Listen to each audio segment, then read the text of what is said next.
It's a Minimalist Monday edition of Optimal Living Daily, episode 1564, How to Be Prepared for Anything by Babauta of Zen Habits.net. And I'm Justin Malik, the guy that reads to you every single day of the year, including weekends and holidays, to help you live a more meaningful and positive life. Today's post being from Babauta of Zen Habits and mnmlist.com. For now, let's get right to his post as we optimize your life. How to Be Prepared for Anything by Babauta of Zen Habits.net. Quote, "Never let the future disturb you. You will meet it, if you have to, with the same weapons of reason which today arm you against the present." Marcus Aurelius. There are various ways to prepare yourself for what might come your way, whether that's a tough work project, a crisis, the loss of a loved one, an argument with your partner, or the zombie apocalypse. One way is to get everything ready for anything that's likely to come. Get all your survival equipment, prepare your skills, plan for your work projects, get your affairs in order, think through your arguments, and so on. The trouble with this is you don't know what's coming, and so you'll spend your entire life preparing for various things and not really be ready. And who wants to spend their life just preparing? Another way of preparing is learning some skills that will have you ready for just about anything that might come. This is the survival kit of living. First, the philosophy. You can't prepare for the details of every single possible thing that might come your way in the future because the future is uncertain. Instead, realize that the external events are just details.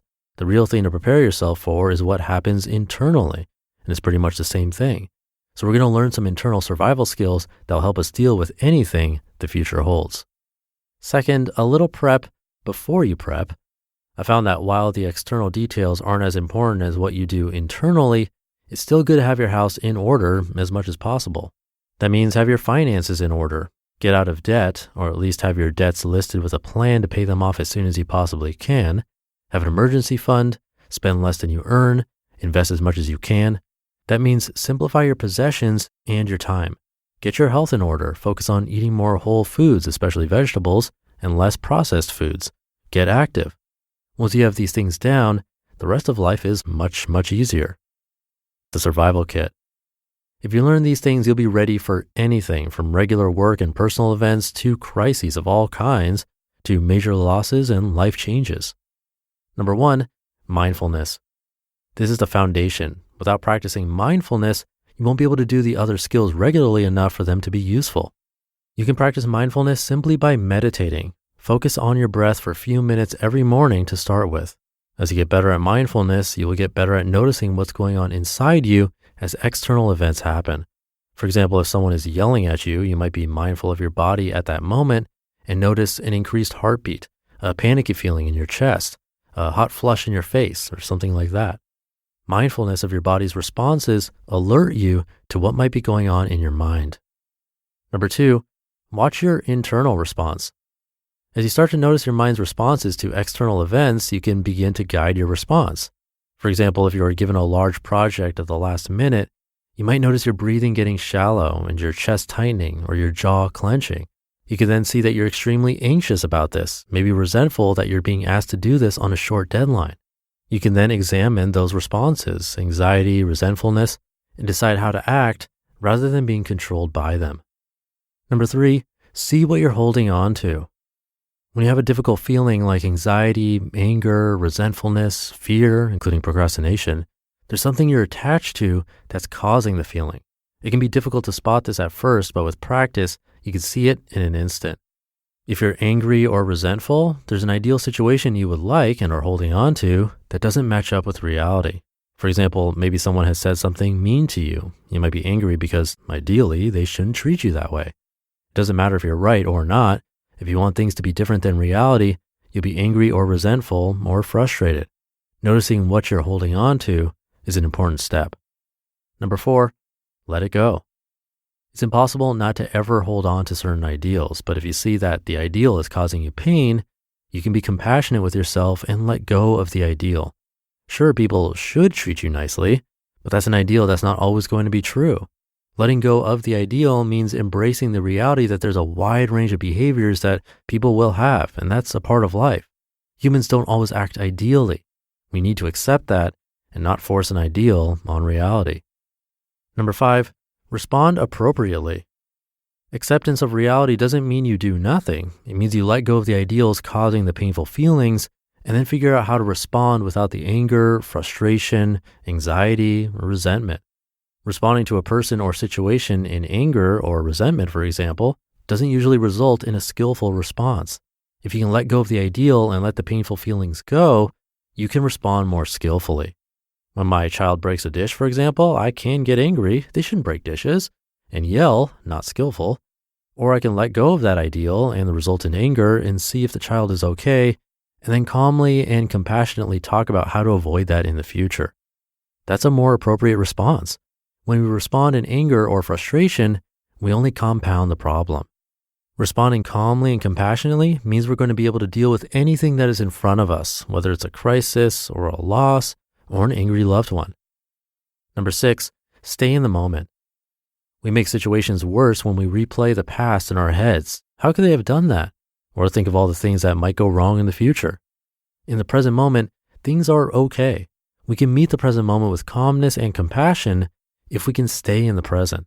That means being mindful of when our mind is stuck in the past or speculating about the future and returning to the present as much as we can. And number 7, be grateful and accept the moment for what it is. Reality can suck if we want it to be different, or we can accept reality for what it is and be grateful for it. This takes practice because it's hard to be grateful when you feel you're being treated badly, or you've lost a job, or you've lost a loved one, or you're battling illness. But this is the reality you have, not the ideal you wish you had. And it's a reality that contains beauty if we choose to see it. The skill makes us much more at peace with whatever we need to deal with. It might seem overly simplistic to say that this survival kit of dealing with life will help us be prepared for any situation, and it is, but there's nothing wrong with simplifying things, if only to help us focus our efforts on what's most important.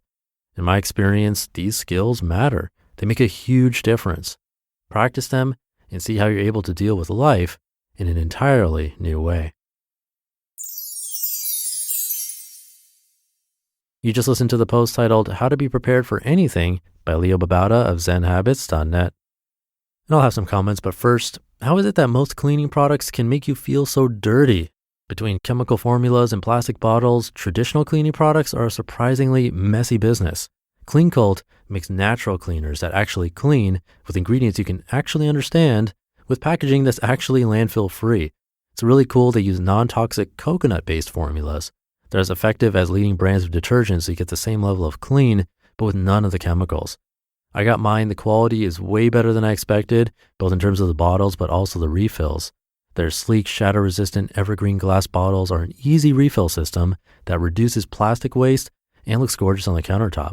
Go to cleancult.com to get a customized starter kit and adjustable paper-based refill delivery service that fits the needs of your home and lifestyle. And Clean Cult's sustainable shipping system allows them to be carbon neutral, which is awesome. Get started with Clean Cult right now. Go to cleancult.com/old for 25% off your first kit, but only until May 13th.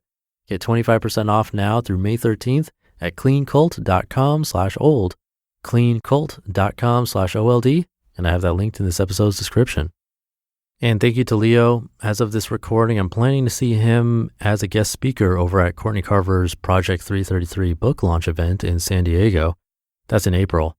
I've never seen Leo live, so that will be great, but hoping that doesn't get canceled with the health issue we have going on around the world. I'm wishing everyone the best. Hopefully we can get past it soon. But in the meantime, if you're interested, if it's not canceled, you can check out the event. It's on Courtney Carver's page, BeMoreWithLess.com, under Project 333, and then you can find the tour dates. But back to the post, he did have a bunch of things to think about. If I had to narrow it down to one thing, it probably is mindfulness, which comes from practicing some kind of meditation, basically brain training to help you realize your current state with your thoughts and physical awareness. But meditating is difficult, really hard to keep a consistent practice and build it as a habit. So definitely easier said than done, but worth trying if you haven't. There are lots of guides and apps available, so that might help too. But I'll leave it there for today. Hope you're having a great start to your week. Stay healthy and safe, and I'll be back tomorrow where your optimal life awaits.